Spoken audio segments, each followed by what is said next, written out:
Invité ce matin, Laurent Wauquiez, qui sort de son silence. Laurent Wauquiez, bonjour. Bonjour, monsieur Bourdin. C'est vrai que vous vous êtes imposé une pause médiatique, Laurent Wauquiez. Je rappelle que vous êtes président de la région Auvergne-Rhône-Alpes. Pause médiatique, pause, et là, vous sortez au milieu d'un tumulte politique. Dites-moi, François Bayrou, qui ne fera pas partie du prochain gouvernement d'Édouard Philippe. Bonne décision, décision personnelle. Comment la commentez-vous, cette décision ? Il était temps. Et ça n'a, à mon avis, que trop attendu. Mais je pense qu'il faut bien qu'on mesure ce qui est en train de se passer ce matin. Vous avez 4 ministres qui sont donc sortis du gouvernement moins d'un mois après, un quart du gouvernement qui tombe. Et qui tombe pourquoi ? Qui tombe pour des affaires. François Bayrou, Marielle de Sarnez, Madame Goulard, c'était la moitié de la majorité présidentielle. Une des deux jambes, la jambe du MoDem, qui est donc aujourd'hui amputée. Mais il y a des choses que j'arrive pas à comprendre. On nous dit donc qu'il y a trop de doutes pour qu'ils puissent rester au gouvernement. Mais par contre, ils vont basculer à l'Assemblée nationale avec l'immunité parlementaire sans aucun problème. Richard Ferrand a dit « Je ne ferai pas jouer mon immunité parlementaire ». Il a dit ça hier matin. Mais donc, si je comprends bien, il y a trop de doutes sur la personnalité de Ferrand pour qu'il soit ministre, mais il va pouvoir devenir président du groupe des Républicains En Marche à l'Assemblée nationale. Marielle de Sarnez va devenir présidente du groupe du MoDem à l'Assemblée nationale, alors même qu'elle a ses affaires.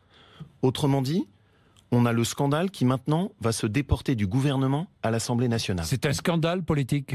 Ah, pour moi, c'est une crise gouvernementale majeure et un scandale politique. 4 ministres. Juste, imaginez 2 secondes si on avait été dans cette situation. Si François Hollande, lui-même, avait été dans cette situation moins d'un mois après. C'est une crise majeure. Et surtout, ce que je n'arrive pas à comprendre, c'est M. Macron aurait dû apprendre de ses erreurs. Il a nommé 4 ministres qui étaient entachés. Il ne peut pas nous dire qu'il n'était pas au courant sur votre micro.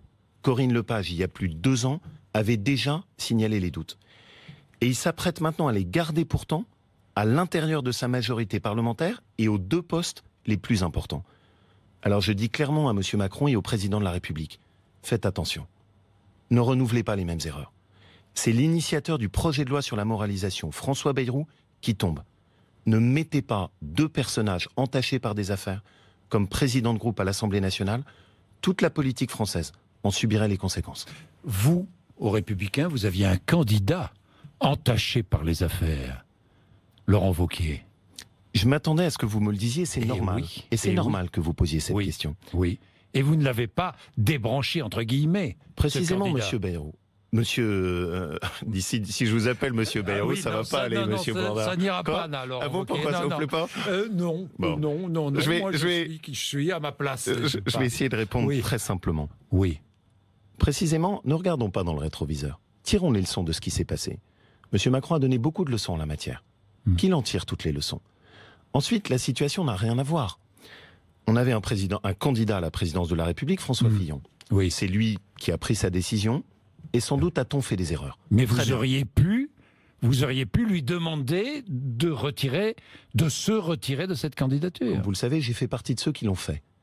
Mais juste aujourd'hui... Juste une parenthèse. À un moment donné ou à un autre, vous avez pensé que vous seriez le candidat de l'opposition ? Non, de l'opposition qui n'était pas l'opposition, qui était majoritaire en voix, soit dit-on à cette époque-là, dans le pays. Monsieur Bourdin, juste encore une chose. J'ai un principe simple dans la vie, je ne regarde pas derrière, je regarde devant. D'accord, voilà. D'accord. Donc, vous avez pensé être le candidat de la droite et du centre ? À aucun moment, parce que j'ai toujours pensé que François Fillon, et c'était son choix, irait jusqu'au bout. Bon.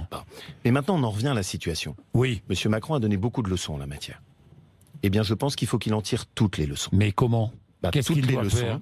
Que lui dites-vous ce matin ? Ce que je lui dis, c'est que si Marielle de Sarnez et Richard Ferrand n'ont plus leur place au gouvernement, ils ne peuvent pas prendre la tête des 2 groupes parlementaires de l'Assemblée nationale.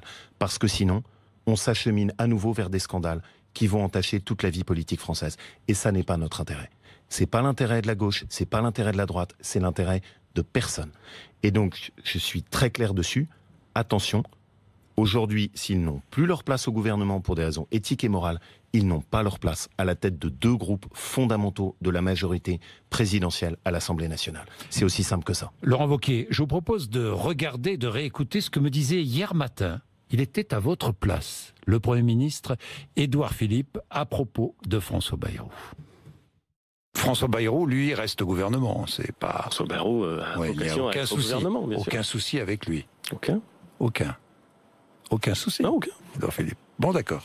Bon, ce gouvernement, quelques secrétaires d'État... Un gouvernement... Allez-y, précisez les choses parce que c'est utile. Concernant François Bayrou, parce mais non, pas concernant on a vu vos divergences. Il n'y a pas de divergence. Concernant François Bayrou et concernant tous les autres ministres. Un gouvernement, c'est un orchestre. Oui. On n'a jamais vu un orchestre, surtout un orchestre symphonique, composé des mêmes instruments. Chacun vient avec sa personnalité. Et je vais vous dire, non seulement c'est une donnée, mais c'est une exigence. C'est à la fin la qualité de l'orchestre qui compte. Réaction ? Vous l'avez dit, ça fait plusieurs semaines que je me suis astreint à un silence médiatique. L'avantage quand on prend un peu de distance, c'est qu'on voit à quel point parfois tout ça ressemble à un cirque. Vous avez donc votre Premier ministre hier qui a annoncé qu'il n'y avait pas de problème avec François Bayrou, qui nous fait une grande déclaration, la main sur le cœur, sur l'orchestre symphonique. Pour les Français, je pense que c'est juste incompréhensible tout ça. Et c'est pour ça que vraiment, je voudrais que le scandale n'atteigne pas toute la République. Ils ont pris une décision, ils ont amputé une jambe de leur majorité, très bien, mais c'est pas pour ensuite la remettre ailleurs. Et vraiment, je le dis simplement, il faut bien comprendre qui est François Bayrou. C'est l'initiateur de la loi sur la moralisation qui va nous être présentée. Et donc, l'initiateur de la loi sur la moralisation de la vie publique vient donc de tomber au bout d'un mois. Triste vie politique française. Triste vie politique française. Nous venons d'entendre le Premier ministre Édouard Philippe. Est-ce que vous considérez que le Premier ministre fait toujours partie du même parti que vous, les Républicains ? Non, bien sûr que non. Non ? Non, évidemment. Enfin, mais pour nous, c'est assez simple. Monsieur Bourdin. Oui. Je crois à quoi ? Je crois à une opposition ouverte. Ouverte, ça veut dire quoi ? Ouverte, ça veut dire que s'il y a des lois qui correspondent à nos valeurs et à ce qu'on pense être l'intérêt de la France, on peut les voter. Je l'ai fait par le passé. J'ai voté la loi sur la transparence, proposée par François Hollande à l'époque. Et donc ça ne me pose aucun problème. Mais dans opposition ouverte, il y a aussi opposition. Et je crois que l'événement d'aujourd'hui montre à tout le monde qu'on va avoir besoin d'une opposition en France. Une opposition qui fera entendre sa voix, une opposition qui va redresser la tête. Et ce que je veux, c'est qu'on puisse faire renaître un espoir à droite. Je vais le faire en me battant pour l'unité de notre famille politique et pour l'unité de la droite. Édouard Philippe, qui bascule en Premier ministre d'un président de la République, M. Macron, dont il disait lui-même beaucoup de mal il y a encore 3 mois, je pense que de la même manière, vous pouvez me sortir des extraits qui seront assez cruels pour un certain nombre de membres du gouvernement. Ça veut dire qu'aujourd'hui, les Républicains... Aujourd'hui, Édouard Philippe ne fait plus partie des Républicains. Ben, il en fait toujours partie. Il est toujours membre de votre parti, du même parti que vous. Non, il a lui-même choisi. Alors pourquoi est-ce que le parti ne l'exclut pas ? Monsieur Bourdin, juste un truc très simple. Oui, mais Alors, on va prendre un parallèle que tout le monde comprendra. Oui. Vous étiez à BFM. Oui. Vous basculez sur une autre chaîne de télé. Oui. Bon, bah vous avez quitté BFM. Oui. C'est tout. Oui. Voilà, acte, c'est alors fini. Ça veut dire quoi ? Ça veut dire que les Républicains doivent exclure. Mais pas exclure ou pas, mais tout ça n'a pas de sens. Enfin, c'est-à-dire, c'est fini. Ce sujet-là est réglé. Voilà, c'est Édouard pourquoi Philippe. est-ce que vous ne le réglez pas officiellement ? Parce qu'il est réglé officiellement. Enfin, vous avez un Premier ministre d'Emmanuel Macron, président de la République, avec lequel on a un certain nombre de divergences très fortes sur la CSG, sur le communautarisme, sur la gestion de l'immigration. Bon, bah voilà, Édouard Philippe, il est pas dans l'opposition, c'est tout. Il appartient pas à la famille de la droite. Il a fait un choix qui est un choix personnel. C'est son affaire. Édouard Philippe, Bruno Le Maire, bien sûr, aussi, et tous ceux, vous me et permettez... tous les députés qui s'apprêtent à voter la confiance au gouvernement. D'abord, je vais répondre sur le premier sujet qui est celui des ministres. Allez-y. Et je vais répondre avec un personnage que moi j'aime beaucoup, qui est une belle figure du gaullisme, qui est Philippe Séguin. Ces gens-là, moi, mon analyse, parce que vous pouvez les confronter à des extraits vidéo de ce qu'ils disaient il y a 3 mois, c'est qu'ils se sont vendus pour un plat de lentilles. Alors, c'est l'élu de la Haute-Loire. Ils sont allés à la soupe. Bah oui. C'est ce que vous avez dit. Et Philippe Séguin disait, vous savez, dans la vie politique, il ne faut pas seulement avoir de l'appétit, il faut avoir de l'estomac. Je pense qu'ils n'ont ni estomac ni colonne vertébrale. Et je le regrette. Parce que ce sont des gens qui sont aujourd'hui capables de dire... Non, oui, oublions le mot. On s'en fiche. Bon, mais juste... Comment ? Moi, j'aime pas. Manquant de conviction, manquant de... je ne sais pas, moi. C'est tout simple. De la même manière... D'honnêteté intellectuelle. De la même manière que vous montrez cet extrait, et malheureusement, ça peut arriver à beaucoup de monde, dans lequel on dit aujourd'hui l'inverse de ce qu'on disait hier. Les Français regardent ça et se disent, mais qui c'est ces gens ? C'est quoi ce cirque ? Mais c'est arrivé dans toutes les familles politiques, partout. Vous le savez bien, Laurent Wauquiez. Oui, mais est-ce que pour autant... On va dire, on continue, tranquillement, on continue comme ça. Aussi... Et vous attendez à ce que je fasse la claque et que je dise extraordinaire ? Ni à droite ni à gauche, on peut aussi... Oui, Laurent Wauquiez. Bien sûr. Je voudrais revenir sur ce point. Oui. Si j'ai bien compris, maintenant en France, pour être constructif, il faut être aligné sur Emmanuel Macron et sur son parti. C'est ça la démocratie ? C'est-à-dire que maintenant, la démocratie, c'est des gens qui s'autodésignent constructifs parce qu'on serait aligné sur un parti unique. Et la dictature de la pensée unique... Risque démocratique ? Il peut juste et il doit... Risque démocratique ou pas ? Il y a un risque démocratique s'il n'y a plus d'opposition en France. On a besoin d'une opposition. Une opposition qui n'est pas bornée. Une opposition qui n'est pas sectaire. Jean-Luc Mélenchon, Marine Le Pen... Et la voix de l'opposition, ce sera celle de la droite. Et ce que je veux, c'est que la première voix de l'opposition en France, ce soit celle de la droite. Alors, et est-ce que les députés qui vont former un groupe dit constructif à l'Assemblée nationale et qui s'apprêtent à voter la confiance doivent rester chez les Républicains ? Ils peuvent rester chez les Républicains. D'abord, quand on éprouve le besoin de s'auto-désigner constructif, j'ai toujours un peu tendance à me méfier. Oui. C'est quoi ? C'est-à-dire qu'il y a d'un côté les constructifs, de l'autre côté il y a les destructeurs ? Non, soyons sérieux. On peut à un moment penser que tous les parlementaires, y compris ceux de l'extrême gauche, de l'extrême droite, du centre, du PS, des Républicains évidemment, sont des gens qui sont là pour essayer de construire, pas pour essayer de détruire.